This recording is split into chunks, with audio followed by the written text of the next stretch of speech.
Assalamualaikum warahmatullahi wabarakatuh.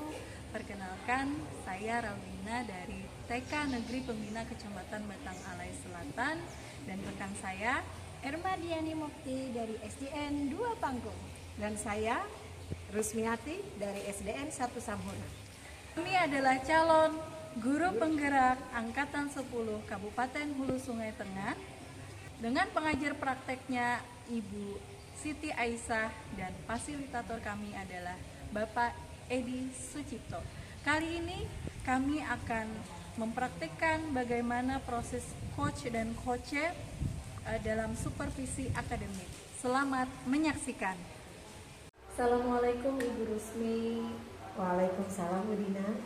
Apa kabarnya hari ini? Bagaimana perasaannya hari ini? Alhamdulillah baik Bu.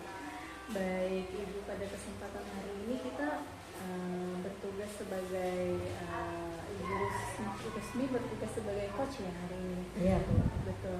Kira-kira apa persiapan Ibu Rusmi ini untuk bertugas sebagai coach hari ini?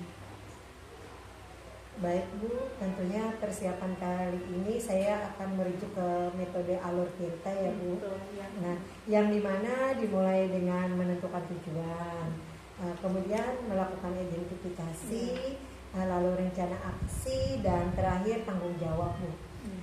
Tentunya juga pertanyaan-pertanyaan yang berbobot juga saya siapkan untuk proses coaching kali ini Bu. Betul sekali, dan Ibu Rusmi jangan lupa juga ya untuk 3 kompetensi dasar tentang coach ini, dengan yang pertama kehadiran atau present ya, kehadiran penuh, dan jangan lupa juga untuk memberikan pertanyaan berbobot dan mendengarkan dengan rasa, mendengarkan dengan aktif, seperti itu Ibu Rusmi. Baik, Ibu Rusmi, seperti itu saja mungkin yang dapat saya sampaikan. Silakan untuk melanjutkan pekerjaannya. Selamat bekerja ya Ibu Rusmi ya. Ya Bu, terima kasih. Assalamualaikum Bu Rusmiati. Waalaikumsalam Bu. Ada apa nih Bu? Maaf mengganggu nih Bu, mau bertanya. Ibu hari ini ada waktu tidak? Saya ingin ngobrol sebentar nih dengan Ibu. Boleh Bu, bisa saja. Sambil duduk di sini ya Bu? Ya, di sini saja Bu. Gimana nih Bu? Apa kabarnya hari ini Bu? Alhamdulillah Bu, cuman saya masih punya sedikit masalah nih terkait dengan kerjaan di sekolah. Oke Bu, kira-kira masalah apa yang ingin diceritakan kepada saya? Begini Bu, jadi saya ini kan sebagai guru penggerak sudah hampir 5 bulan nih, dan tugas pun semakin hari itu semakin banyak, semakin menumpuk. Di sisi lain saya juga harus mengajar, dan di sisi lainnya saya juga seorang ibu rumah tangga yang mengurus suami dan anak-anak gitu Bu. Oke Bu, luar biasa sekali menjadi pendidik. Di sisi lainnya Ibu juga sebagai seorang istri, dan Ibu juga ibu dari anak-anak Ibu ya. Oke baik Bu, kita sebentar aja nih ya Bu ya, mungkin sekitar 10-15 menit ya. Saya rasa cukup itu ya Bu ya. Kira-kira apa saja yang Ibu harapkan dari obrolan kita pada hari ini? Begini, saya ingin meningkatkan kemampuan saya Bu dalam mengelola waktu lebih efektif. Sekarang coba Ibu ceritakan bagaimana kegiatan Ibu sehari-hari terkait dalam pengelolaan waktu yang Ibu hadapi. Jadi seperti ini Bu, tugas saya sebagai guru tentunya selain mengajar saya juga dibebankan dengan tugas yang lain ya Bu ya, seperti mengerjakan tugas administrasi sekolah, ditambah tugas CGP yang makin hari semakin menantang dan semakin banyak, dan tugas menjadi ibu rumah tangga pun tidak kalah sibuknya Bu, yang membuat saya kesulitan memanage waktu dan mengerjakan tugas sesuai due date yang ditentukan, dan saya sering begadang hampir setiap malam Bu untuk mengerjakan tugas itu, dan itu adalah kebiasaan yang sekarang saya lakukan, yang membuat saya sering terlambat datang ke sekolah karena akhirnya saya bangun kesiangan Bu. Baik Bu, seperti yang Ibu katakan tadi, Ibu kesulitan dalam memanage waktu Ya. dan kesulitan dalam mengerjakan tugas sesuai dengan due date yang telah ditentukan ya Bu. Ya. Bagaimana waktu itu dapat balance antara pekerjaan rumah dengan pekerjaan sekolah gitu ya Bu? Ya. Menurut Ibu bagaimana sih agar dapat memanage waktu dengan baik? Menurut saya banyak sih yang dapat saya lakukan. Seperti apa itu Bu? Bisa Ya. ceritakan? Ya Bu, contohnya kalau menurut saya sepertinya dengan tidak menunda pekerjaan sih Bu. Kalau ada tugas langsung dikerjakan dan jangan malas untuk membuka tugas gitu. Mungkin juga dengan membuat jadwal 1 minggu sebelumnya, misalnya apa yang ingin dikerjakan lebih dulu dan tugas apa yang paling urgent atau yang paling penting dalam minggu ini, seperti itu Bu. Baik Bu, yang saya tangkap banyak cara untuk memanage waktu ini. Kalau menurut Ibu, apa cara yang paling efektif untuk masalah ini dari sekian banyak yang diceritakan tadi? Kita kerjakan yang mudah dulu, kemudian tidak menunda pekerjaan juga hal yang penting menurut saya itu Bu. Uang dengan membuat jadwal dan tidak menunda pekerjaan, itu ide yang sangat luar biasa ya Bu. Oke Bu, sekarang Ibu belum bisa mengelola waktu. Jika Ibu belum bisa mengelola waktu, kira-kira sekarang Ibu di angka berapa kalau disebutkan dengan angka? Dan setelah cerita panjang lebar nih, Ibu ingin mewujudkannya di angka berapa nih? Mungkin sekarang masih di angka 6 sih Bu menurut saya, dan saya ingin meningkatkannya ke angka 8 atau angka 9 Bu. Oke, baik Bu.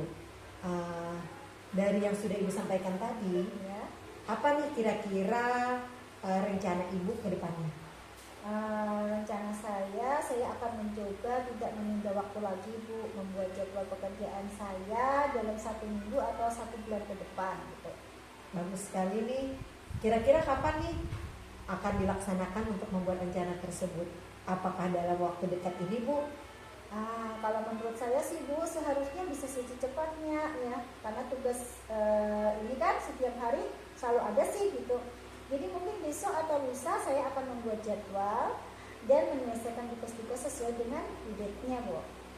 Baik, ini adalah hal yang bagus nih Bu. Ya. Semoga dapat terlaksana dengan sesegeranya ya Bu. Ya. Baik Bu, tadi Ibu katakan ingin dapat mencapai angka 8 atau 9 kalau bisa ya. Iya. Apa yang dapat Ibu lakukan untuk itu, untuk mencapai angka tersebut?